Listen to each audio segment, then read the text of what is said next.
What's going on, everybody? Hey. So we got Jamie here today, and we have David as our guest today, and we're gonna jump right in today. And Dave's gonna introduce himself a little bit and tell us, like, where he's from, a little background, and kind of where he's headed to.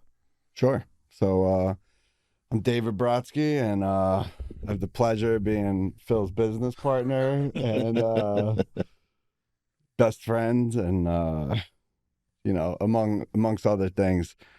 So where do I start? Right? Like I'll start at the beginning. Where are you from? Yeah, I'm gonna start at the There beginning. you go. Nice and easy. What hospital were you born at, bro? I was born on a Tuesday at 12 o'clock, and no. So I was born in Belleville, New Jersey, and grew up running around, middle class, right? Pretty normal childhood. Like I think actually had a pretty good childhood, played sports, did all those things. I was considered a good kid, basically kept to myself, had a lot of friends with a lot of different groups. And, I was really good at baseball. I winded up going to Seton Hall Prep to play baseball. And I went from being probably one of the best players in my town to probably one of the worst, like just making the team. And at that time, I started to run wild. And that's when things started to change, probably around like 13, 14, that's when I remember it best. Like I started to get into drugs, and I started to get into, like light, just smoking weed and stuff. And it was a party. And then, as I got a little bit older, I progressed. I winded up stopped playing baseball, like barely finished college. Barely finished high school. And I basically went to college in Jersey City just to say that I was doing something. And I think I lasted there about 3 weeks. And in that 3 weeks, I probably never showed up once. So registration, right? So you gotta get your books though. That problem, we could say, winded up being probably the best opportunity in my life. And at that point, I grew up in the hair industry. So like my mom worked in hair salons my whole life, my grandmother also. So I was kind of really in that kind of world. And my mom suggests, like, why don't you go to school to be a hairstylist? And I was like, cool, I'll check it out. And I went to, Capri and did like an orientation. And I was like, well, I could probably waste some time doing this because I'm surrounded by women. Probably doesn't look that hard. I'm not digging ditches, right? And that was like kind of the beginning of my hair career, which then leads on to a whole bunch of other stories. But I don't know if you want to jump in now or you want to keep going. No, listen, it's cool. So like, what year did you graduate hair school?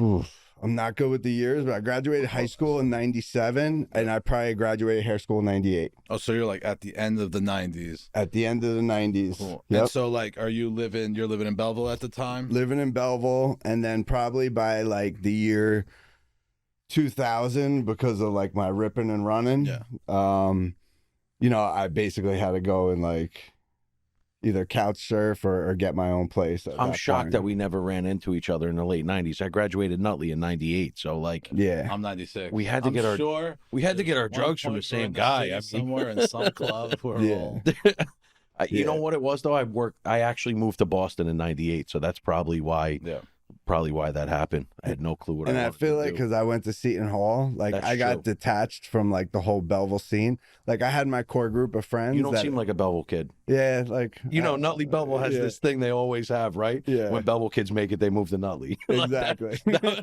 That's what we said. And when Nutley kids make it, they move to Fairfield. Yeah. Yeah. Yeah. So in that era, right? So you're like in the 90s. Are you working? Are you at a salon? You know what I mean? Like, what's your living situation? You touched on it a little bit. Yeah. So I had an apartment in Wayne at the time, and I was working at a salon over in West Caldwell. Like the first 2 years or the first year and a half, I was basically like assisting, and I kind of got into like the drug scene a little bit, but at that point I was still like a weekend warrior, right? Like I was going to like the tunnel on the weekend. Like I would all week I used to equate like my paychecks and my tips to like how long and how much drugs I can get, how long I could go on a run before I had to go back to work. It's an equation. You know what I mean? Like that was the equation. It wasn't like, oh, I made $1,000. It was like, yeah, I got about 3 days here. Like that's 3 days. Before you got to re-up. Exactly. And like my re-up was always like, I got to go back and cut hair. Yeah. Like, so that was it. And like cutting hair, you know, like was in between that, I did a little pizza delivery, which is a little like cutting hair in the sense, and I'll tell you why. But like cutting hair was like, yeah, I got a paycheck at the end of the week, but every day, like I was walking home with $200. And it was like, I can get high for the night, like I could do my thing, you know? And that's like, before that, I did pizza delivery, and it was the same kind of thing. It's so funny. The restaurant business is almost the same way, because when I came up, I was a busboy, then a food runner, then a bar back, and you always had cash in your pocket. I refer to salon businesses like cooks with scissors. Yeah. You know what I mean? Because there's always drama. There's girls, you guys party together. Yeah. You know, it's very similar. Our industry. Mm-hmm. It's very like cash tipped out. You know what I mean? Yeah, and you go out and party at the end of the night. In terms of like talking to different people, you start working it. You have two things people want. You have food and you have hair. You know what I mean? They're vital in our industry over here. So. Everybody does it. If it's not every day, it's every week.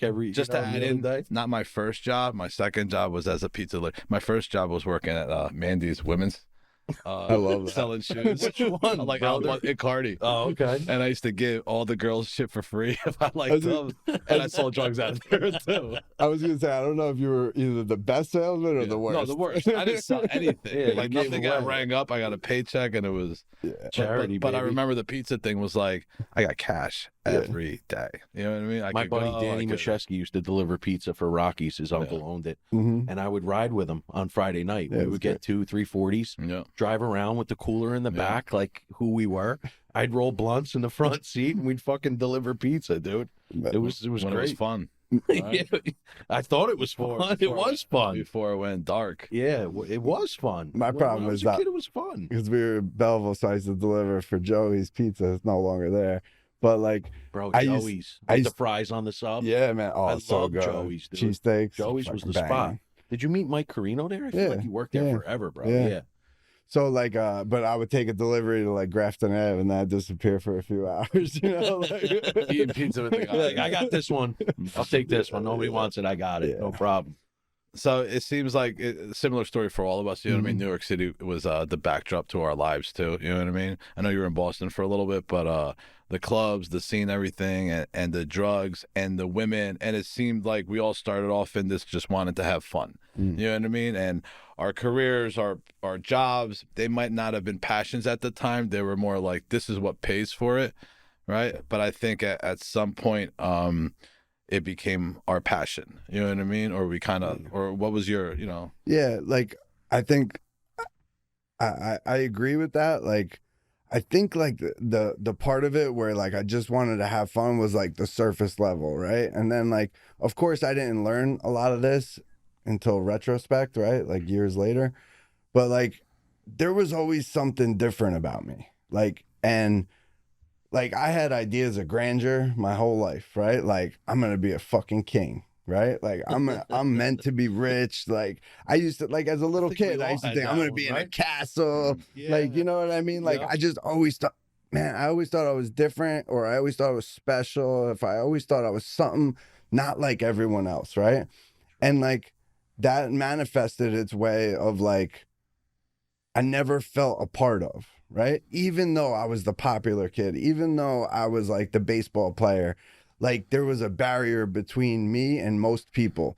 And I learned like when I started taking drugs, no matter what form they were, or when I started to fill the void in any way, because I could still do it today, right? Like I could still do it today being clean. Like I learned like that feeling allows me, or it tricks me into thinking like, no, I'm a part of it. Like I'm at one with the people, and like, or whatever kind of lie I tell myself that like now I'm okay, right? So like the question becomes is like, why am I not okay? Just being okay, right? And that's like the lifelong question, that's the right? Forever question. That's the forever question. We said the same thing last week. Like, First time when you first get clean, you first get sober, you can't sit still for 20 fucking seconds. It's impossible. It's because you can't sit with yourself with a single thought. Who am I? What am I meant to do? And why am I here? But I always had the same exact feeling from being a kid. I'm meant to do great things. I'm going to be a king. I'm going to be a champion. Like always. I don't know why. I had that same burning desire in my stomach. And, you know, I said this, I'll say it again. We just learned how to turn it and point it in a positive direction. And today it's a gift. You know, forever it was, why me? Really? Why I can't have a fucking drink at a wedding? I can't have a drink at a funeral? I can't celebrate life and death? You know what I mean? Like, what the fuck, man? I can't smoke a joint at a game or something. You know what I'm saying? Well, when we think it's taken away from us, you know what I mean? Like, you can't do drugs, you can't do this. Even as a kid, like, I can't go outside, I can't skate, I can't, you know what I mean? Like, you start thinking people are taking away shit from you, you know what I mean? And exactly, when you get clean, a lot of my stuff was just like, cool, I can't, at my wedding, I can't drink, you know what I mean? You're telling me on the weekends when I work hard all week, I can't fucking celebrate champagne. Weed wasn't my problem, or alcohol, you know what I mean? I'll tell myself. But it's the same thing with, like, Dave, what you were saying in terms of, like, why can't I be okay with being okay? Like, I believe you never find that answer. You know what I mean? What is okay? But it's the search. That's the problem. It's the journey. It's the journey that you got to be okay with more than anything. You know what I mean? Because if you think, like, cool, I'm here, there's only fucking one way to go after that. You know what I mean? But if you're constantly, like, reaching out and searching it becomes, and you have some acceptance, I think, it becomes easier. All right, so cool. So now you're this is in the early 2000s, right? You're working in West Caldwell, right? What salon you want to? No, yeah, I was at Panico. I started my career there. I did a few different That's a big name in our area. Costume changes. Yeah, we talked about it. Like, we talked a little bit about it, and you know, we were saying, like, you could. There's only, like, from the 90s and the early 2000s, there's only a handful of salons that, like, every salon today is based off. Someone worked there, you assisted there, right? Yeah, you ran through it once, like, whatever it was, you know, like, and there's a few of them that turned out to be like mine, and I had a bunch of different chapters in that story, leaving, coming back, and, like, I worked at I really only worked at, full disclosure, I really only worked at, like, really 2 salons before I opened my own. When you say work, like, show up? Work. That's what I mean. Like, how many times did you leave Panico before you went on to a new place? Really just twice. So I worked there in West Caldwell. I worked there for about 7-8 years. Was it on your terms or on my terms? So, okay. Another salon in the area, Shag in Little Falls. Like, I went there. The owner, I know that one too. Yep. And I went there. We were close friends at the time. You know, I still consider him a friend, even though we don't really talk. Shag 86. Shag 86, and worked there for about 5 years, and then I started to do, like, my rehab stints at that point. Like, that was like college. Yeah. So I started to get, like, the higher learning, right? Yeah. And the drugs got worse, right? And at that time, when I went to my first rehab, right? I had a pill problem, right? And just like I kind of talked about before, like, I was never okay. Like, even in that setting of a rehab, right? Like, rehabs and meetings are the only place you could feel less than for not being the worst. Yep. It's one of the only places I've ever met. And, like, listen, you explain that so well, man. Jail is the other one. Yeah, I've never been to jail. So the shitter you are, the higher it is. The biggest piece of shit wins in jail, right? Yeah. And that says more about me than it does about the meetings. No, but you're 100% right, because when somebody's telling your story, you're thinking, I was way fucking worse than this guy, or I was way better than this fucking guy. I don't belong here. And what's better, being worse or being better? You know what I'm saying? Yeah. What's the scale here? That's how fucked up we are. So I remember going to rehab, having a pill problem, and it was like like I was losing. I had a condo at the time. Losing the condo, like, the letters were piling up under the door. I wouldn't leave the house for days at a time. I had, like, everything was about the show, right? Like, so I had, like, a convertible BMW, beautiful, brand new. Like, at the time I was flexing hard, you know? And I used to park it in a different parking lot every night because the repo man was coming. Same thing. Shit. I had a Ducati. Ducati would like be pulled into the apartment, like hidden under Hide the behind stairs. Like, it was like it's so unmanageable, right? But then I get to rehab and I'm like, nah, I just got a pill problem. I'm not that bad, you know? And I went in with a pill problem, came out with a dope habit, and like I remember like I went to rehab and like I ran away from all my problems. Like I stayed down in Florida and I was just running, like not even using drugs, like just running away from all my problems back home, right? And you know, not doing the things that they told me to do, go to meetings, get connected, new people in my life. And Use the phone. Yeah, use the phone, all those like great things, right? Payphone back then. By the Yeah, yeah. And like, so I ran into someone and he was like, yeah, I met my old connect, you know, and he threw like his works and his you know, bag on the table and everything, and he's like, you told me, you know, you used to shoot dope, right? And I'm like, yeah, you know, even though I never did, right? And like when he left, I like Googled how to like shoot, and that was the first time I ever shot dope, right? That's crazy. You know, like, hope I'm not too graphic for your, podcast, but like, Each week it's gonna get more graphic, I guess. We're gonna have to up the ante next Stay week. tuned for next week. Yeah, episode. And then Ultimate Warrior is gonna be on next week. you know, like I was working in this salon in Boca Raton, and a beautiful salon, man. They used to have like a limo pick you up, and had a full bar. They used to have DJs there. It was like dope, right? That's sick. And yeah, I left my career there. Like it was like 3 months. It felt like I worked there for 10 years, right?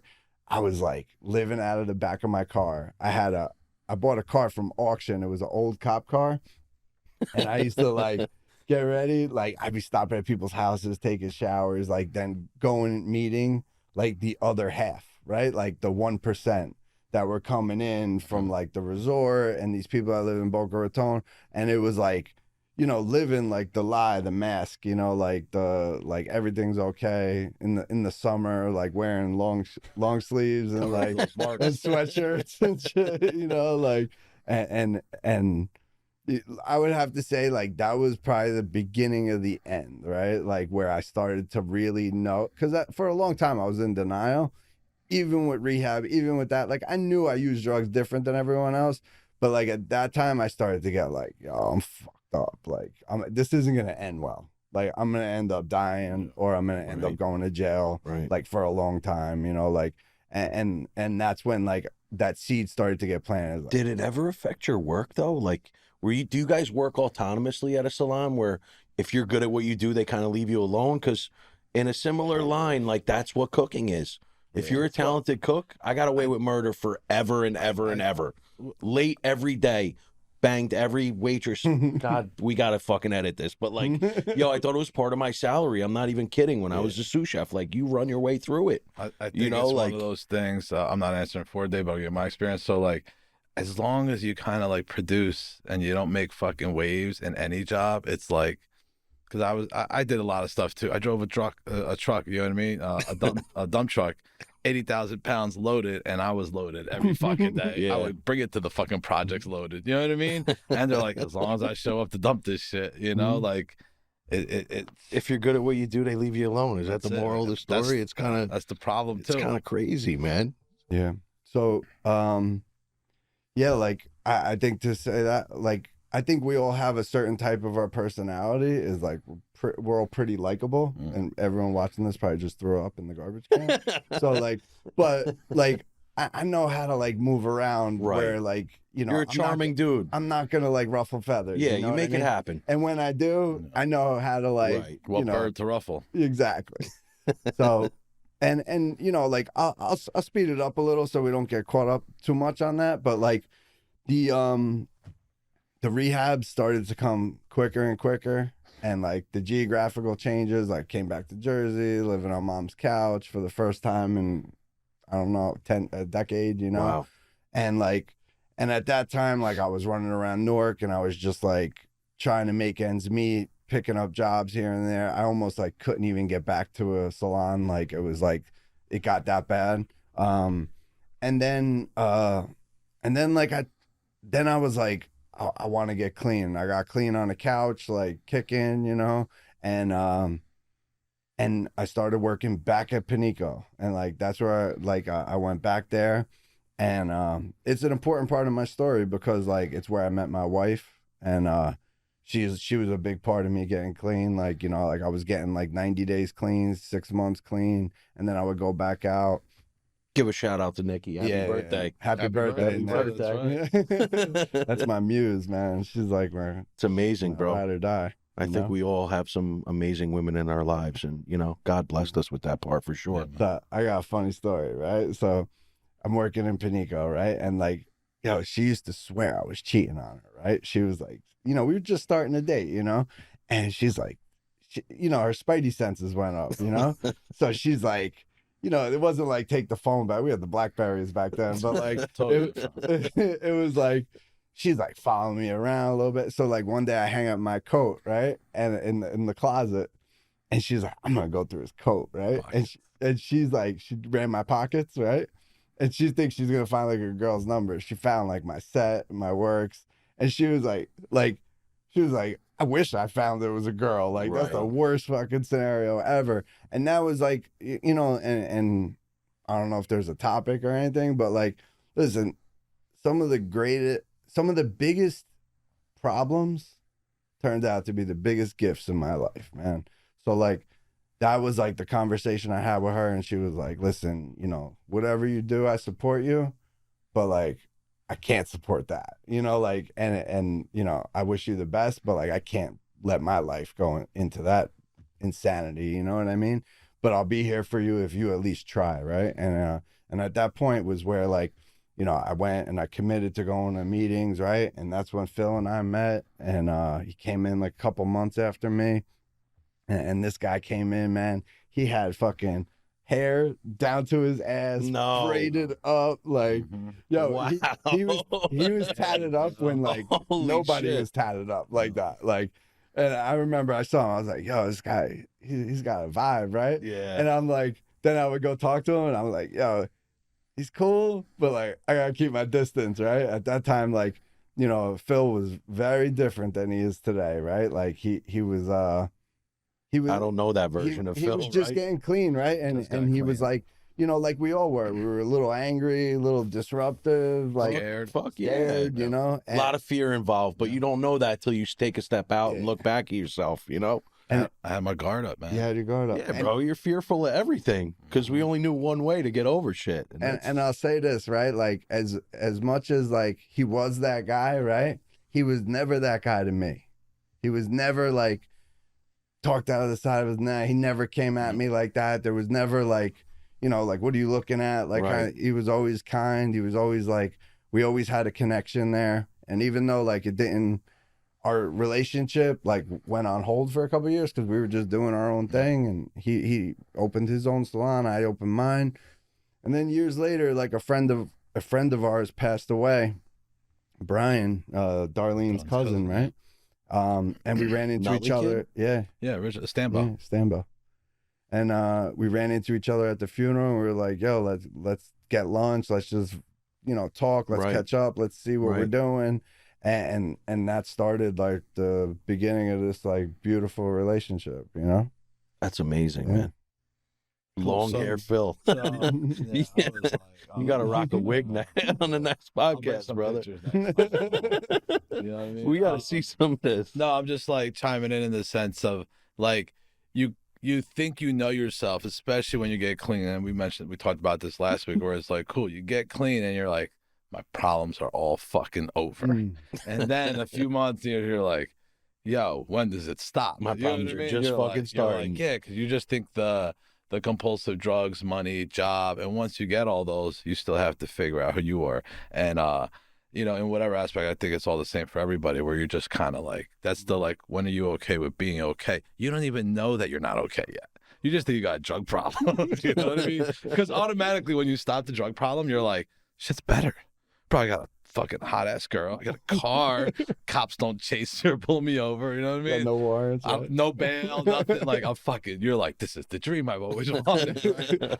And then you get into the real. You know what I mean? The nuts and not bolts. heavy stuff, but just like life. What most people I think struggle with on a day to day is like how to get through that day, how to categorize your problems from luxury problems to like, you know, end of the fucking world. Like everything's around me collapsing. It's also right? the way we speak to ourselves, Correct. right? And how we feel about ourselves and set our minds every morning.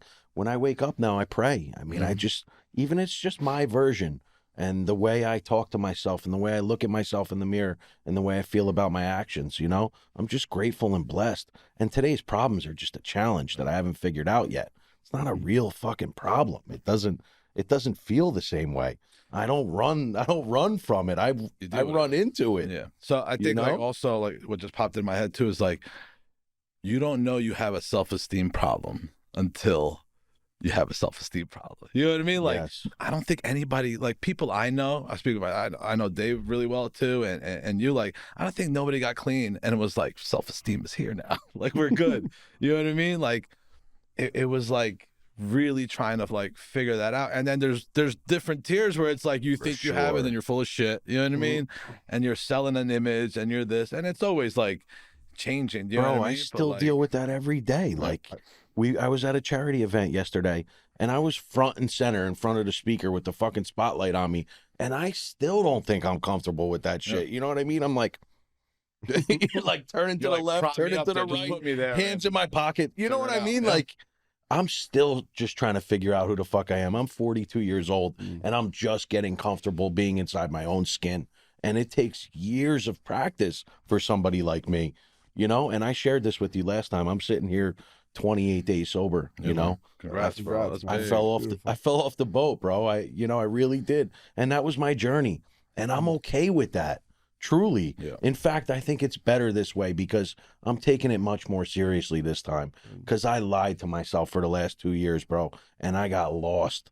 And I went to a dark fucking place. And I needed to go to that dark place because that's the way I'm built. Then I appreciate the light a lot more, you know, and I'm back. I got the chills now and a fucking tear in my eye, but I didn't have to lose everything this time, bro. My wife's there. My kids are there. My restaurants are there. My fucking friends and family are standing by me, you know, and I don't have to make excuses. I can hit this bitch head on. Yeah. And I know that I need to be honest with myself and everybody around me, bro. So that's really what it's about, you know, and that self-esteem thing it's big for me, man. Because I fill it with the worst shit possible. We all do. You know, like, what could I have the most of all day, every day? Look at me. Even on the sneak tip, like, what could I do? Some ratchet shit that's going to make me feel better about who the fuck I am. Fill like, the void, right? Yo, it's so... I'm online looking for gold teeth. And like, girl, that shit is insidious, dude. Like, it just fucking creeps in your system. I don't know how or why, but it does. And I'll tell you what, dude, I stayed away from meetings for years and years and years. In the beginning, it's because I was busy. Yeah. But they say, bro, all that shit goes away. Anything you put in front of it's just going to fucking disappear. And, you know, I had a problem with that. I truly did. I was like, yo, I'm not like anybody in this fucking room. I'm not sitting here with a bunch of 74-year-old guys feeling sorry for themselves. You know what I mean? Like, but that's not what it is. It's the message. Yeah. It's the message, bro. It's the camaraderie. It's the understanding another person's story and you seeing yourselves in them and your growth and your spirituality and your ability to change and face the fucked up parts of yourself, you know? So and the fellowship, and listen, that's awesome you said that because like we can hold you accountable now, right? Without knowing it, we have days are important. You know what I mean? You putting it out there, having the space to say it. You know what I mean? Right? It's important. Like that's why we go to meetings. That's why we have a great relationship too. Like I think just being honest and communicating is that. But we're gonna transition again, right? It's 2019. Yeah. We had the meeting of the minds, as you say. You know what I mean? Meeting of the minds, and right before the big vid, right? Like right before COVID, and Phil and I, like, I don't know if it was the first. It felt like it was the first time we met. Like at the end of it, he's like, "Yeah, I'm looking at a space in Montclair. You want to come check it out? Like a salon?" And I was like, yeah, we checked it out, and we had, like, by the end of it, I feel like we had a verbal agreement. We're like, cool, we're going to give it a shot, like become partners and came up with the name like real quick. We were like, you're the artists and architects, we're the room, artist room, just works. Boom, done. Yeah. And it was all very easy, and it was a very like I'm gonna use a word that I'm not sure if it's even the right word, cathartic. Like it was a very like It sounds good though. it sounded right. So it was Pretty a very sure it's close to cathartic- accurate. If it's not balls on, it's close, bro. It was like we built this business and we were building a friendship even Right. closer, and like we were building a space and we demoed it ourselves, right? Never demoed a space, and he was showing me how to do it. Like I remember all these things, and it was like we learned how to dance, right? Like how to have a partnership and how to have a friendship and all those things. And then COVID happened, right? We opened obviously, and COVID happened a few months later. And like we were kind of ready, like the way, not ready, like we knew what was going to happen. Like our mindset was right. We were very like solution based, like ready to like, let's take care of our people first, and then we'll figure out the game plan. And we pivoted a bunch of things. We did like teams, we were delivering color, like we did what we had to do, right? Right. And as soon as we came out of COVID, we like hit it hard, and we really like expanded our business and grew our businesses. We bought a salon, we bought 4 more, and then we bought another one, and it basically like brings it back to where we're at now, you know. And I think like the best part of like the whole thing, right? And it goes back to a bunch of things that you said that I want to like touch on, but like we're never so like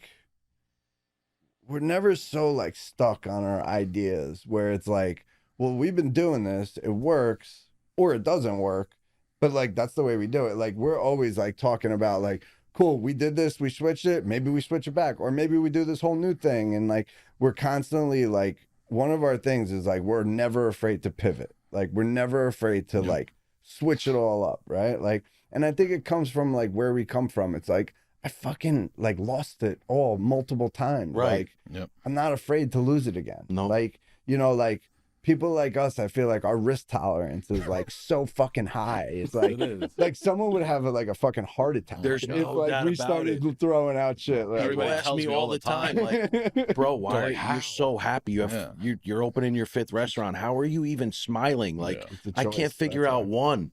And I'm like, this is the stuff that gets me out of bed in the morning. I can't wait to go look at another space. You know, I have 3 people on my phone right now. Like, can you come look at this restaurant? Can you come check this out? Can you do this? The answer is always yes, and then figure it out. That's the exciting part of it.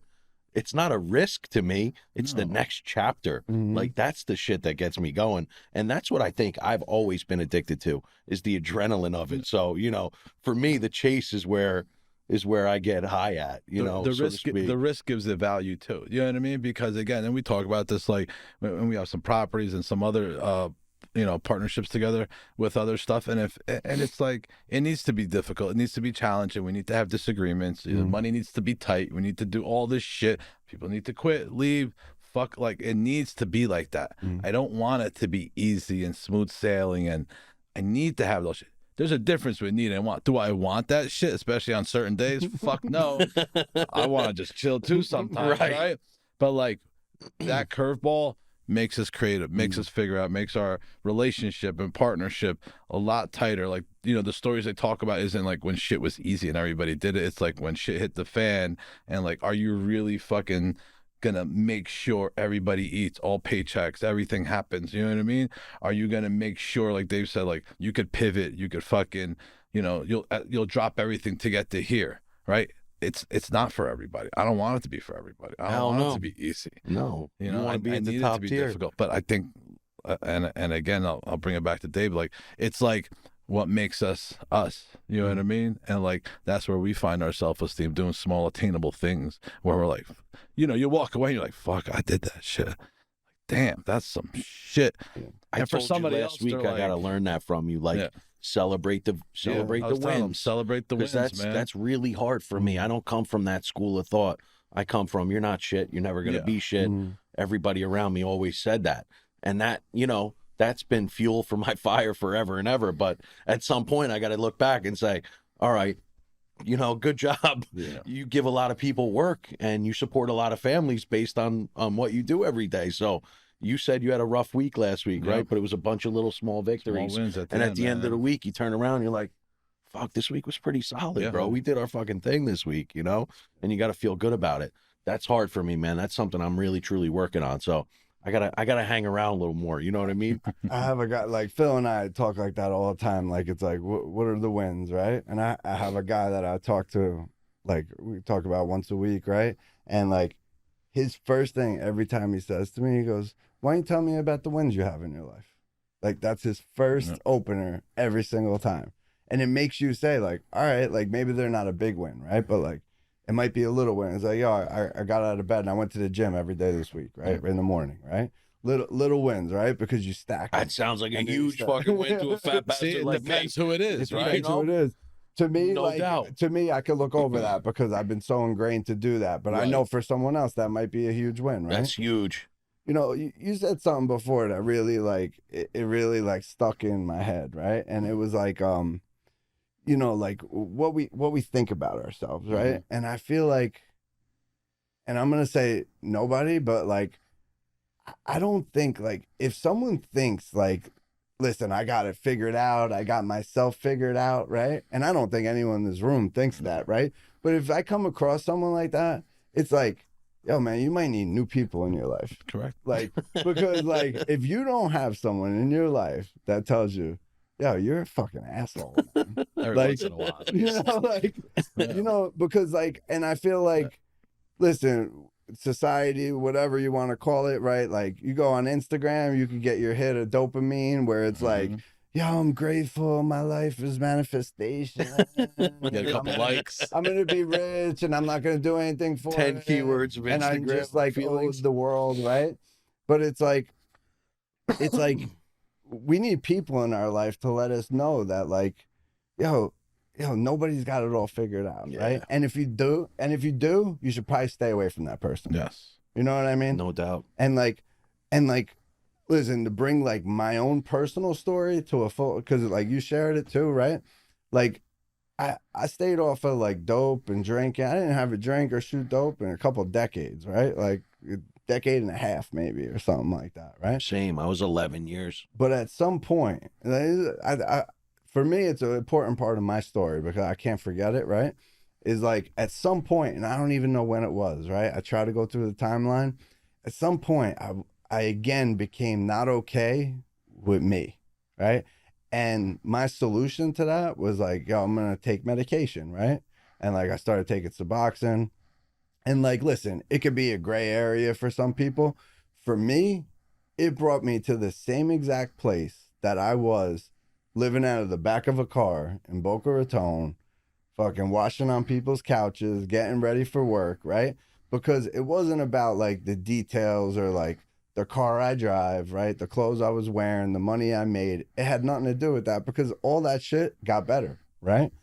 But what happened was like the feelings of where it brought me, of like not being able to have a connection with the people I love, right? Not being able to like be honest to my wife, not being able to just be who, like to tell people, because once I was in that, I could never tell someone, yo, I'm struggling, because like they might catch on to me. So like, I was like, I put myself into a corner you could never get out of clean, right? And like, that was like the moment. And I remember, man, like I remember having like sitting in the car with Phil, right? And I already made the decision, like, yo, this shit's over. Like I'm going full clean, right? It was 18 months ago. And like, I winded up, I told him, and I was so afraid to tell him, right? Like I was just like, I didn't want to let him down, like at the illusion, right? Right. Like, and yo, like I swore he was gonna be like, yo, this shit's over. I'm fucking taking my, like that's what in my head, like that was, yo, like we're splitting it down the middle. We'll figure it out. Fuck you. Like you lied to me. You know what I mean? Right. And like if he did say it, he probably would have been right. Like, you know what I mean? Like, but I was like prepared for all that, and like the conversation was like, yo, I love you, man. What are you gonna do about it? It wasn't even like, yo, stop. It was like, yo, I love you. What are you gonna do about it? 'Cause Wasn't whatever even a you thing. do, I got you, right? Wasn't even a thing. And like, and that was the thing, is like, you know, conversations like that are like the things that like, it wasn't the little things that we go, it's like those conversations are the thing that build like relationships. It builds like a legacy in what we do. it builds like a foundation, right, that you could build on, because like those are like those uncomfortable conversations that build the foundation of wherever you're going, right? How high you can make it. And make you guys stronger every day. What's funny about that, I'm sorry, Yeah, is that I'm gonna say something that's funny. Too. yo, so many conversations that I never had are the shit that kept me out for Oh, as long that's as my I life, man. That's my life. Yo, I mean, those. I'd rather not know. I would Yo, say, like, what was the reaction though? It's all love, homie. Yeah. I got you, no matter what. Mhm. And those are your people. the funny thing he said though, he goes, I was afraid I was just gonna let him down. Yeah. You know what I mean? And we don't focus on us like you're letting yourself down. It's always about outside. You No know what I doubt mean? about Like, it. what does it look like? And not maliciously Crazy, or no and- shit, but like in your head. Yeah, that We was build the this whole shit in thing. our head. He hit it on the nail on the head. He said it was about his feelings, the Yeah. way he felt. Yeah. Doesn't matter what he's driving, where he's living, Yeah. what's in his pocket, Yeah. you know, who's on his arm. None of that Yeah. shit matters, bro. It's the feeling of yourself and how important you are to you Yep. and everybody around you every day. That's why celebrating those little wins, dude, they're huge, man. And you grow on that and you build on that, you know, and you become who you're meant to be. That's amazing, bro. Thank Look, you. And it's cool to like, you know, where we're at, and this is today in the present. You know what I mean? Like it goes to show people, like, yeah, you know, multiple years clean. You know what I mean? And like you still have the same feelings. You know what I mean? Like the feelings aren't as much. You could talk about it. Like we have tools is the difference, right? Yes. But Yes. just having tools isn't enough. We talk all the time. Just reading and fucking knowing everything is fucking really cool. To, you know, dick measure and shit, right? Mhm. But if you're not like, and I think we do that for each other, where and you two, like, we hold each other accountable. We push. Like, cool. What the fuck you gonna do about it? Yeah, we sound aggressive. Yeah, we're pushing because you're the best fucking manipulator I fucking know. So I gotta talk to you like that. You know what I mean? And vice versa, right? It's a two-way street. It's like. Or he's like, I think you're being a little bit of an asshole. You know what I mean? And I'm like, I don't want to look at it, but I got to look at it, right? Right. So, like, having those tools, utilizing them, and being okay with getting some feedback and shit is, you know, is fucking, like, we're blessed to have it like that. You know what I mean? Like, the circle of friends that we do and the people and something like this where, you know, we could come here and start off shaky with this little podcast, and then by the end of it, you know, we're all fucking grown men, like teary-eyed and shit. You know what I mean? So, it's good, man. Cool. All right, so look, we're gonna wrap up with that, right? It's our time. Thanks for coming, man. I really appreciate it. Thank you, Jamie, too. You know what I mean? So, you know, I can't wait for the next one and the next guest. So that's all we got, bro. Thank you, guys. Thank you.